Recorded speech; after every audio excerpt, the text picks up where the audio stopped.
السلام علیکم ورحمۃ اللہ وبرکاتہ۔ الحمد للہ کفا وسلام علی عبادہ الذین اصطفیٰ، اما بعد۔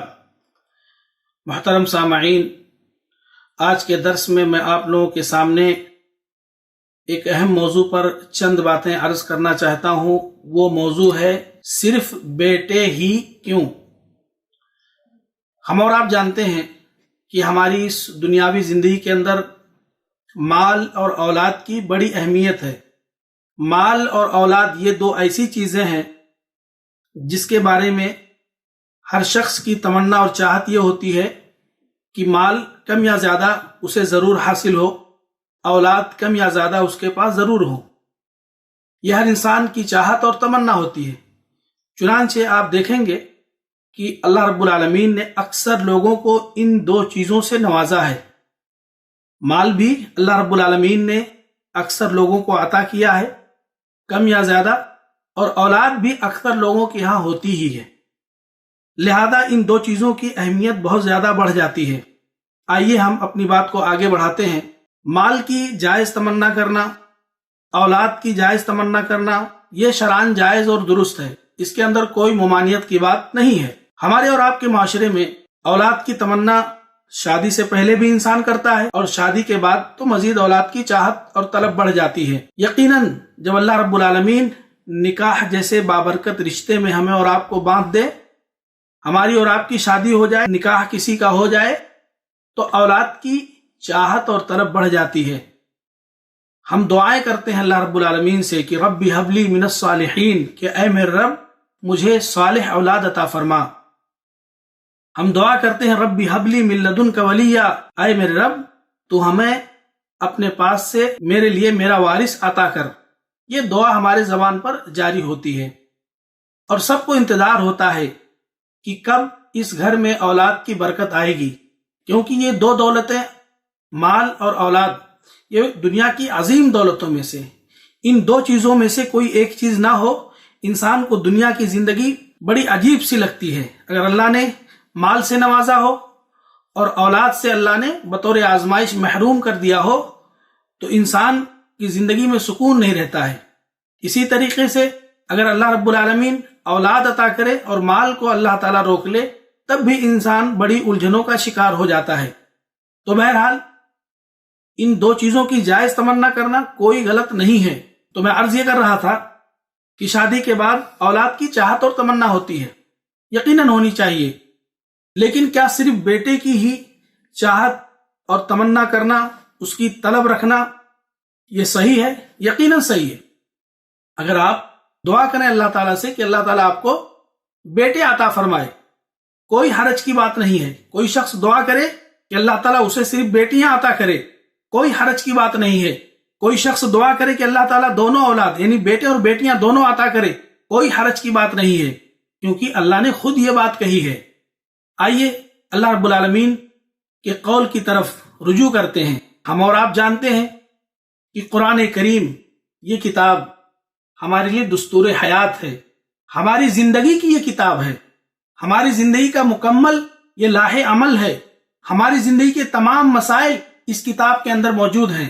چنانچہ یہ کتاب آپ اپنے ہاتھ میں لیں اور سورہ نمبر 42، سورہ کا نام ہے سورۃ الشورى، آیت نمبر 49 اور 50 آپ پڑھنا شروع کریں۔ للہ ملک السماوات والارض، اللہ رب العالمین نے فرمایا کہ زمین و آسمان کی بادشاہت اللہ رب العالمین کے لیے ہے۔ یخلق ما یشاء، جو چاہتا ہے اللہ پیدا کرتا ہے۔ یعنی یہ پیدا کرنا، کسی کو دنیا میں بھیجنا، کوئی بھی چیز بنانا، یہ اللہ رب العالمین کی مشیت ہے۔ اللہ جو چاہتا ہے پیدا کرتا ہے۔ اللہ نے فرمایا کہ یہب لمن یشاء اناثا، جسے اللہ چاہتا ہے صرف بیٹیاں عطا کرتا ہے، صرف بیٹیاں دیتا ہے۔ وَيَهْبُ لِمَن يَشَاءُ الذُّكُورَ، اور اللہ رب العالمین جسے چاہتا ہے صرف بیٹے عطا کرتا ہے، صرف بیٹوں کی پیدائش فرماتا ہے۔ اور آگے اللہ نے فرمایا او یزوجہم ذکرانا واناثا، اور اللہ رب العالمین جسے چاہتا ہے بیٹے اور بیٹیاں دونوں عطا کرتا ہے۔ یہ اللہ کا فیصلہ ہے۔ اور آگے اللہ نے فرمایا وَيَجْعَلُ مَن يَشَاءُ عَقِيمًا، اور اللہ رب العالمین جسے چاہتا ہے بانجھ کر دیتا ہے۔ کوئی اولاد نہیں دیتا، اللہ رب العالمین اولاد سے محروم کر دیتا ہے، یہ اللہ کا فیصلہ ہے۔ اور اللہ رب العالمین نے اسی آیت کریمہ کے آخر میں فرمایا انہ علیم قدیر، بے شک اللہ رب العالمین جاننے والا اور قدرت والا ہے۔ 4 باتیں اللہ رب العالمین نے ان دونوں آیات کے اندر فرمائی۔ ایک یہ کہ اللہ تعالیٰ جسے چاہتا ہے صرف بیٹیاں عطا کرتا ہے، دوسرا یہ کہ اللہ تعالیٰ جسے چاہتا ہے صرف بیٹے عطا کرتا ہے، تیسری بات یہ کہ اللہ تعالیٰ جسے چاہتا ہے بیٹے اور بیٹیاں دونوں عطا کرتا ہے، اور چوتھی بات یہ کہ اللہ تعالیٰ جسے چاہتا ہے کوئی اولاد نہیں دیتا ہے۔ کوئی اولاد نہ دینے کا فیصلہ یا اولاد دینے کا فیصلہ یہ اللہ کا ہے۔ جسے اللہ تعالیٰ اولاد نہ دینا چاہے، دنیا کی کوئی طاقت اسے اولاد عطا نہیں کر سکتی ہے۔ تو بہرحال ایک بات یہاں پر میں عرض کرتا چلوں کہ اللہ تعالیٰ کسی کو اولاد نہیں دیتا ہے، مطلب یہ ہے کہ ممکن ہے کہ میڈیکل رپورٹ نارمل ہو شوہر اور بیوی دونوں کی، اس کے باوجود اللہ تعالیٰ اولاد کی دولت سے محروم کر دے، اور ممکن ہے کوئی ایسی مرد ہو جو لا علاج ہو، اس کا علاج ہی نہ ہو سکتا ہو، اور اللہ تعالیٰ اولاد نہ دے۔ بہرحال اہم بات اور اہم نقطہ جو اس درس میں آپ کے سامنے رکھنا چاہتا ہوں وہ یہ ہے کہ یہ اللہ کا آسمانی فیصلہ ہے اولاد کے دینے کا نہ دینے کا۔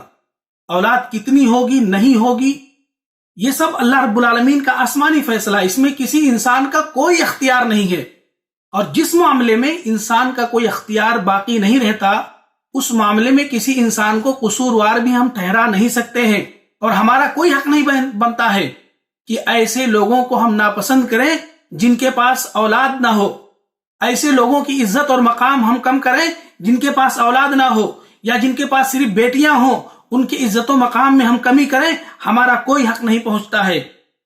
میں آپ کو ایک واقعہ سناؤں کہ بیٹیاں کس طرح سے انسان کے لیے رحمت ہیں۔ بیٹیاں جن کے مقام کو، اگر بیٹیوں کی پیدائش کی خبر ہمارے معاشرے میں دی جاتی ہے گھر والوں کو، تو بہت دفعہ گھر والے ناپسندیدگی کا اظہار کرتے ہیں، گھر والوں کو خوشی نہیں ہوتی ہے۔ اب وہ گھر کے کوئی بھی شخص ہو سکتے ہیں، چاہے وہ اس بچی کا باپ ہو، اس سے متعلق اس کے گھر کے تمام رشتہ دار۔ کئی دفعہ ایسا ہوتا ہے کہ لوگ خوشی کا اظہار بیٹیوں کی پیدائش پر نہیں کرتے ہیں۔ اللہ اکبر، فیصلہ اللہ رب العالمین کا، دینے والا اللہ تعالیٰ، ہم صرف لینے والے۔ ہم کون ہوتے ہیں؟ نہ خوشی کا اظہار کرنے والے، نہ پسندیدگی کا اظہار کرنے والے۔ ہمارا کوئی حق نہیں ہے، ہمیں تو خوشی بخوشی اللہ رب العالمین کی طرف سے دی ہوئی دولت کو، دی ہوئی نعمت کو پا لینا چاہیے، اسے حاصل کر لینا چاہیے۔ تو میں عرض یہ کر رہا تھا کہ بیٹیوں کی پیدائش پر بہت سارے لوگ خوشی کا اظہار نہیں کرتے ہیں، جبکہ اللہ کے رسول محمد الرسول اللہ صلی اللہ علیہ وسلم نے ایک بیٹی کی پیدائش پر، ایک بیٹی کی تعلیم و تربیت پر اور اس کی تمام حقوق کی ادائیگی پر جنت کا وعدہ فرمایا ہے۔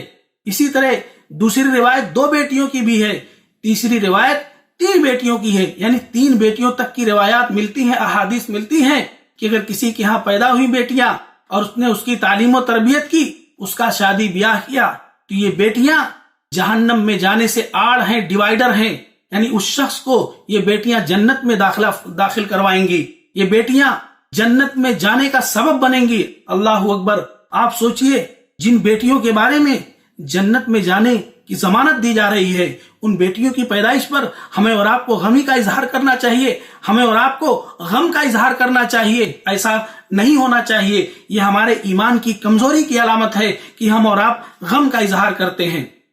آئیے میں اپنی بات کو آگے بڑھاؤں، بات تھوڑی سی طویل ضرور ہو رہی ہے لیکن کچھ اہم باتیں اور میں آپ کے سامنے عرض کرنا چاہتا ہوں۔ امام ابن قیم رحمۃ اللہ علیہ جو ایک مشہور عالم دین ہیں، ان کی ایک کتاب ہے تحفۃ المولود، اس کے اندر امام احمد بن حنبل رحمۃ اللہ علیہ کے حوالے سے ایک واقعہ انہوں نے نقل کیا ہے۔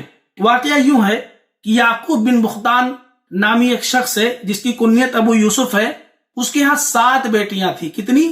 7 بیٹیاں تھیں۔ اس شخص کا بیان ہے کہ جب اس کے ہاں بیٹیاں پیدا ہوتی تو اسے تھوڑی سی ٹینشن ہوتی، غم لاحق ہوتی، چنانچہ امام احمد بن حنبل رحمۃ اللہ علیہ کے پاس وہ شخص آتا اور اس بات کی خبر دیتا کہ میرے یہاں بیٹی کی پیدائش ہوئی ہے۔ امام احمد بن حنبل رحمۃ اللہ علیہ اس سے فرماتے ہیں کہ الانبیاء آباء بنات، کہ انبیاء تو بیٹیوں کے باپ تھے، انبیاء کے ہاں تو بیٹیاں ہی اکثر تھیں، اگر بیٹے بھی اللہ نے دیے، ہمارے نبی محمد الرسول اللہ صلی اللہ علیہ وسلم کی 4 بیٹیوں کے نام کون نہیں جانتا ہے؟ ہمارے نبی صلی اللہ علیہ وسلم کو اللہ نے 3 بیٹے عطا کیے. یہ اور بات ہے کہ اللہ تعالیٰ نے ان کو بچپن ہی میں واپس بھی لے لیا. تو بہرحال عرض میں یہ کر رہا تھا کہ ابو یوسف کہتے ہیں کہ جب میں امام احمد بن حنبل رحمۃ اللہ علیہ کے پاس جاتا تو وہ کہتے کہ الانبیاء آباء بنات. تو یہ سن کر کے مجھے بڑی خوشی ہوتی اور جو کچھ ٹینشن رہتا تھا، غم رہتا تھا، وہ دور ہو جاتا تھا.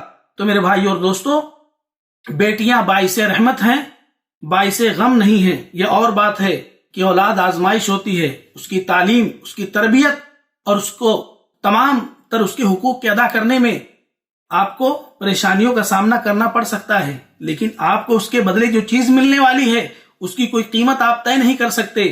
وہ چیز کیا ہے؟ وہ نعمت اور انعام اور بدلہ کیا ہے؟ جنت آپ کو ملنے والی ہے. آخر میں ان تمام بھائیوں سے عرض کروں گا، ان تمام بہنوں سے عرض کروں گا جو بیٹیوں کی پیدائش پر خوشی کا اظہار نہیں کرتے ہیں، وہ اللہ رب العالمین کو ناراض کر رہے ہیں، کیونکہ اس کا فیصلہ اللہ آسمان سے کر رہا ہے. یہ قرآن کریم کی آیات اللہ رب العالمین کے کلام ہے، اس لیے ہمیں ایسا نہیں کرنا چاہیے. اخیر میں اللہ رب العالمین سے دعا ہے کہ اللہ تبارک و تعالی ہمیں قرآن کریم کو زیادہ سے زیادہ پڑھنے اور اسے سمجھنے کی توفیق عطا فرما. اے اللہ، جو بھی اولاد تو نے ہمیں عطا کی ہے اور جنہیں اللہ تو نے اولاد عطا نہیں کی ہے، ہر حال میں اے اللہ تو راضی ہونے والا بنا دے. ہر حال میں ہم اللہ کے فیصلے سے راضی رہیں، خوش رہیں، جس حال میں بھی اللہ تعالیٰ نے ہمیں رکھا ہے. آمین تقبل یا رب العالمین. جزاکم اللہ خیر. والسلام علیکم ورحمۃ اللہ وبرکاتہ.